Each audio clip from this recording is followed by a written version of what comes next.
playing, I mean, this is your full-time job, playing hundreds of shows a year, right? Yeah. Physically, organizationally, spiritually, mentally, how do you go about that? How do you do it all, you know? I mean, like, and you've got a family, too. You're a father of 2, right? I'm a father of 3. Father of 3. 4. Wow, congrats. Thank you. That's awesome. It is. It's exciting as shit. Wow. I mean, like, to me, you are, like, so inspirational on many levels because, like, we were talking about, right? Like, a lot of people don't know how to make money as a DJ, as an artist, let alone raise a family, have a home, pay taxes and shit. Yep. I know. We could probably do a whole podcast on just that. Just the business. I mean, how do you look at your business like that? I always wanted to be where the big boys play. Okay. I always, wherever there was a DJ on the next level of, like, if I saw a DJ on TV, if I saw or heard of, like, when satellite radio first popped off and, like, you know, whatever I would see, I would be like, do they have a DJ and who is it? Mm-hmm. If they do have a DJ, how did he get there? Yeah.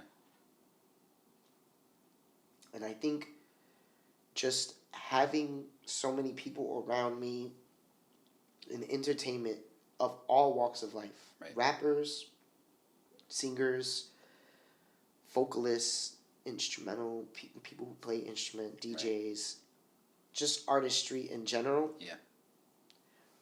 Having so many of them through time has been such a blessing because what happens with time is the real ones really shine. Mm. And the rest kind of, like, the ones who don't take it as serious and then as a human, as you're growing, you can see that they're successful too. Yeah. You can see that they own a home. Yeah. You can see that they own a very comfortable car. Right. You can see that they dress fine. Right. They're not wearing Gucci, but they dress fine. Yeah. And they're living a very kosher life. Yeah. And one thing that I've never been afraid to do is do exactly what you're doing, is ask the difficult questions. Mm-hmm. People think they're difficult questions because they're afraid to ask. Yeah. I'm not. No. And you can't be. Yeah. You can't be. You cannot. My dad used to tell me, you're the dumb one if you don't ask questions. Bro, if you're in school and you don't know what's happening, and everyone else knows what's happening, guess what? You're officially the dumb one if you don't ask. True. Like, you need to ask. Because my dad is not born and raised in Chicago. He's born and raised in Puerto Rico and does, still to this day, barely knows English. So asking him for help on my homework was, like, not existent, bro. Yeah. That was not a thing. Wow. Being like, hey, I need help with this. No, the fuck you don't, because I can't even understand it. You're going to need to ask your teachers who get paid to teach you how to do this. Yeah. And so from that, and just growing up with people, my older brothers and older cousins that be like, motherfucker, say something. Yeah, like, yeah. You know what I mean? Yeah, like, yeah. You excuse me. You're good. You have moments in your life, you know, where people will be like, bro, just be honest. What the hell's your problem? Right. You know, and that comes from older people telling you, you know what I mean? And really growing from it, holding yourself accountable to, like, all right, I just have to be more honest. Yeah. You know, so you take it serious. You're honest and you take it seriously. I take it very seriously. Like I said, you'll catch me for the most part with a smile on my face. Of course. But when it's go time and when we're talking about, you know, how I put food in my children's stomach, this is rather serious. Absolutely. You know, and everything has its time and place, you know. Yeah. So how I do it all is you know, thank my mom and my dad and my brother, my cousins, thank everybody around me who has molded me to be the person that you see today.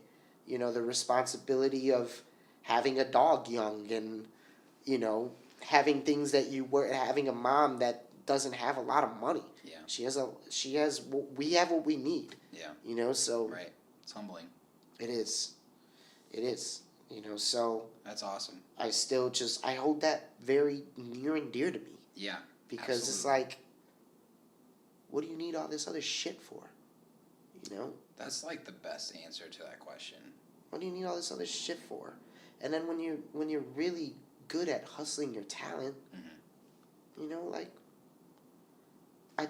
my brother's best friend, he's like mind blown. He went with us to San Diego, and he's like, bro, you literally, like, we rode a scooter to the front of that club and parked it, you DJ'd, and then we left on the scooter again in front of everybody. Yeah. And he's like, there's no Lamborghini, there's no fucking... Those scooters are fun, though, aren't they? They're a ton of fun, especially when it's 2 degrees in Chicago. Yeah, I love that. I know exactly what you're talking about. You played at the Hard Rock, right? Yeah, I used to, and now it's El Chingon. Yeah. Now it's El Chingon and Sidebar. Hard Rock is no longer a party, but right. Yeah, you know, and like, bro, why wouldn't I? It's 65 degrees and in December. You know, like, I'm riding a scooter. You don't need the Lambo. Nah, get the fuck out of here. I can't afford. And that's the other thing. Is like, you're playing yourself, you fucking idiot. Yeah. You don't think people know you can't afford that shit? Right. You ain't DJ Who Kid, my guy. Who the fuck you think you are? God. No, you can get it, but can you maintain it, bro? Right. That's what you told me. You know, don't be stupid, man. So you keep that humbling. You keep that Honda until that shit don't run no more. Then you make your decision on what you want next. You know what I mean? Yeah. Simple as that. Yeah. Do you remember the moment where you started thinking about your talent as a certain monetary value? You know, you mentioned, like, going out to Alaska for $300 a show. Like, is there a number that you put on yourself? You remember that day or that moment or that conversation? It grew. Yeah. It grew. It definitely grew. I started my career at $50 a half hour. Right. Kind of just learning from others, guessing, like seeing really, what people will or won't pay, right? Exactly. Right. And really putting the hustle behind it. Yeah. The hustle of being your own manager and your own agent. Yeah. It's been trying, but it also comes with the experience of having other jobs. I've had jobs in retail. I have had jobs at UPS. I've had a serious career before this, you know what I mean? So I've applied a lot of the things that I learned at those jobs to my business right now. Right.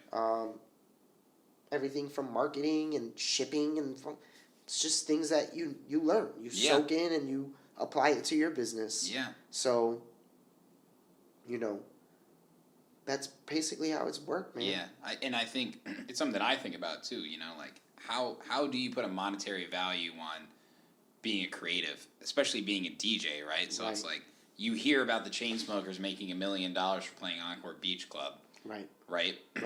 We were talking about Vice at Tao, and then you think about like yourself as like headlining Prism. It's like, and then like, what are the layers below that, and how do you continue?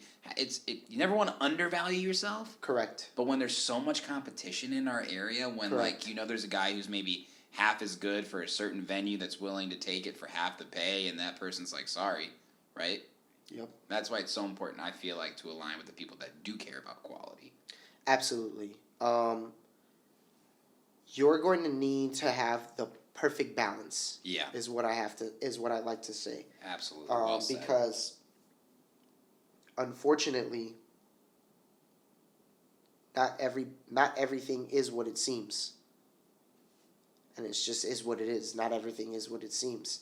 Man, do I love Sherm in the booth. Oh, hey, I think you do too. Hope you enjoyed that piece of content.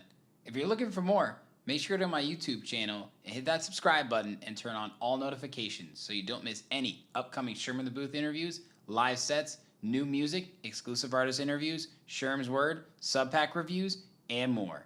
This is your one-stop shop for everything entertainment. Cheers.